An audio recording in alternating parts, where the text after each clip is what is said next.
بسم اللہ الرحمن الرحیم۔ اسلامک لائبریری آفیشیل میں آپ کو ویلکم کہتی ہوں۔ حضرت آسیہ علیہ السلام زوجہ فرعون تھیں، ایسی بابرکت خاتون کہ جن کا ذکر قرآن میں اللہ پاک نے یوں بیان فرمایا ہے، اور اللہ نے ان لوگوں کے لیے جو ایمان لائے ہیں زوجہ فرعون کی مثال بیان فرمائی ہے۔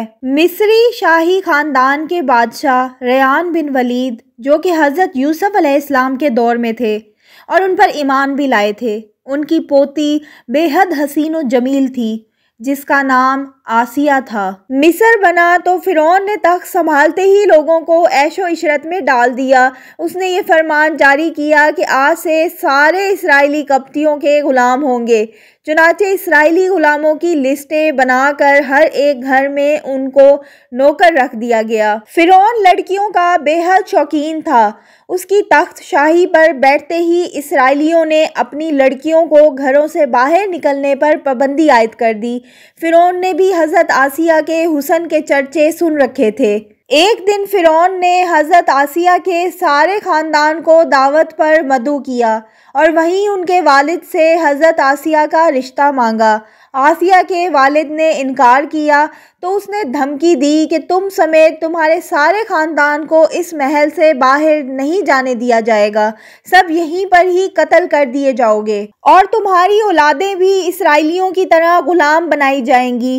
یعنی بادشاہت کے زور پر حضرت آسیہ اور فرعون مصر کی شادی ہوئی۔ حضرت آسیہ تو پہلے ہی فرعون کے ظلم و ستم کی داستانیں سن چکی تھی اور دل میں فرعون کے لیے نفرت بھر چکی تھی، لیکن اس شادی میں اللہ پاک کی رضا شامل تھی، کیونکہ اللہ کے پیغمبر حضرت موسیٰ علیہ السلام کو فرعون کے محل میں حضرت آسیہ کے ہاں پرورش پانا تھا۔ حضرت آسیہ چونکہ حضرت یوسف علیہ السلام کی شریعت پر عمل پیرا تھیں اور ایک خدا کو ماننے والی تھیں۔ شادی کی پہلی رات جب فرعون کمرے میں داخل ہوا تو دیکھا کہ اس کی بیوی آسیہ اللہ کی عبادت میں کھڑی ہیں۔ حضرت آسیہ سے شادی کرنے تک فرعون نے خدائی کا دعویٰ نہیں کیا تھا۔ چونکہ فرعون حضرت آسیہ کی محبت میں گرفتار تھا تو وہ پہلی ہی رات سے حضرت آسیہ کے ناز و نخرے برداشت کرنے لگا۔ اس نے حضرت آسیہ کی عبادت میں مداخلت نہ کی اور انتظار کرتے کرتے سو گیا۔ اس طرح اللہ پاک نے حضرت آسیہ کو فرعون کی صحبت سے محفوظ رکھا اور وہ آپ پر قادر نہ ہوا۔ بعض روایات تو اس طرح ملتی ہیں کہ جب بھی فرعون آسیہ کی خلوت گاہ میں داخل ہوتا تو حضرت جبرائیل علیہ السلام فرعون اور آسیہ کے درمیان پردہ حائل فرما دیتے، جس سے وہ ساری رات پرسکون سویا رہتا۔ بعض روایات میں فرعون کی ایک بیٹی کا ذکر بھی کیا گیا ہے، تو آپ کو بتاتے چلیں کہ وہ لڑکی اس نے کسی سے لے کر پالی تھی۔ فرعون کا حضرت آسیہ سے پیار ہی تھا کہ جب حضرت موسیٰ علیہ السلام ایک صندوق میں ملے تو حضرت آسیہ کے کہنے پر اس نے حضرت موسیٰ علیہ السلام کو اپنے گھر میں جگہ دے دی۔ حضرت آسیہ کی کوئی اولاد نہ تھی، اس لیے آپ نے حضرت موسیٰ علیہ السلام کو اپنا بیٹا بنا لیا اور فرعون سے کہنے لگی، یہ بچہ میری اور تیری آنکھوں کی ٹھنڈک ہے، اسے قتل نہ کرو۔ جیسے جیسے حضرت موسیٰ علیہ السلام پرورش پاتے رہے تو حضرت آسیہ آپ کے معجزات دیکھ دیکھ کر حیران ہوتی رہیں اور دل میں یہ جان لیا کہ یہ بچہ کوئی عام بچہ نہیں۔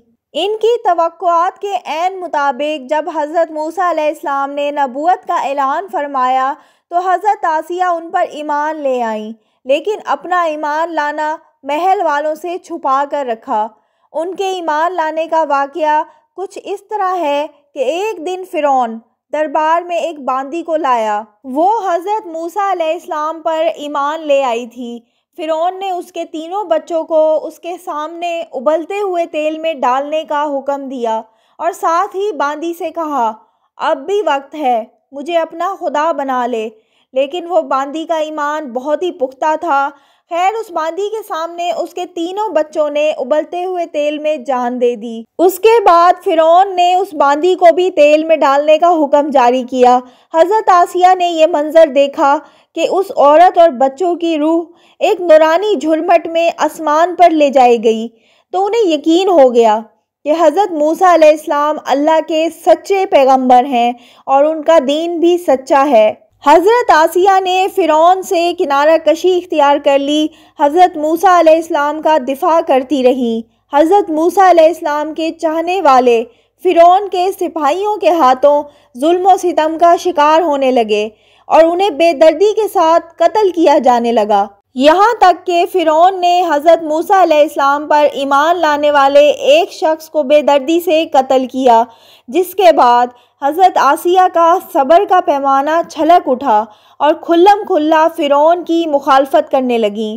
فرعون کو جب علم ہوا کہ اس کی بیوی بھی موسیٰ علیہ السلام کے خدا پر ایمان لے آئی ہے تو فرعون میں غصے کی آگ بھڑک اٹھی۔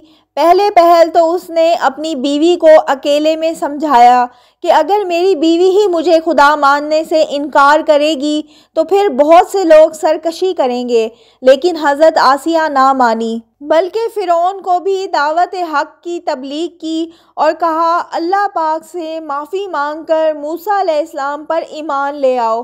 بہت سی راتیں اسی طرح جھگڑوں میں گزر گئیں۔ جب فرعون کے محل میں باتیں ہونے لگیں کہ فرعون کی لاڈلی بیوی ہونے کی وجہ سے آسیہ کو کوئی سزا نہیں دی جا رہی تو فرعون غصے میں آ گیا۔ اس نے سب سے پہلے مار پیٹ شروع کی اور خود اپنی پاک بیوی کو سزائیں دینے لگا۔ فرعون حضرت آسیہ کو پورا دن تپتی ریت پر ننگے پاؤں کھڑا رکھتا اور رات کو ان کے پیروں کے زخموں پر خود نمک لگاتا۔ اس طرح کئی دن گزر گئے۔ جب فرعون کو یہ یقین ہو گیا کہ اب حضرت آسیہ کو حضرت موسیٰ کے دین سے نہیں ہٹا سکتا تو اس نے اپنی بیوی کو سخت سزا دینے کا فیصلہ کیا۔ حضرت آسیہ کے چاروں ہاتھوں پیروں میں لوہے کی کیلیں ٹھوک کر چاروں کونوں میں اس طرح جکڑ دیا کہ وہ ہل بھی نہ سکیں، اور بھاری پتھر آپ کے سینے پر رکھ کر ان کو ریت پر دھوپ میں لٹا دیا اور پانی بند کر دیا، لیکن پھر بھی حضرت آسیہ ایمان پر عزم و استقلال کے ساتھ ان مصائب کے باوجود قائم و دائم رہیں اور فرعون کے کفر سے خدا کی پناہ چاہی، جسے اللہ پاک نے یوں بیان فرمایا ہے، اور اللہ نے ان لوگوں کے لیے جو ایمان لائے ہیں زوجہ فرعون کی مثال بیان فرمائی ہے۔ فرعون نے حضرت آسیہ کی کھال بھی اتروا دی اور پھر ان پر چٹان کو گروا دیا۔ مفسرین یہ روایت کرتے ہیں کہ جب حضرت آسیہ کے ہاتھوں اور پاؤں میں کیلیں ٹھوکی گئیں اور ان کو باندھا گیا تو ان کی روح پرواز کر گئی تھی۔ آپ کا مزار مصر میں ہی واقع ہے۔ حضرت آسیہ کا اپنے ایمان پر قائم رہنا آج تک مسلمانوں کے لیے مشعل راہ ہے۔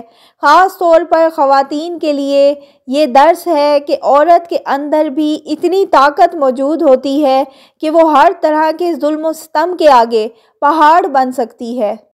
یہ تھی میری آج کی ویڈیو۔ اگر آپ کو میری ویڈیو اچھی لگتی ہے تو میرے چینل کو سبسکرائب کریں، میری ویڈیوز کو لائک کریں اور شیئر کریں۔ اللہ حافظ۔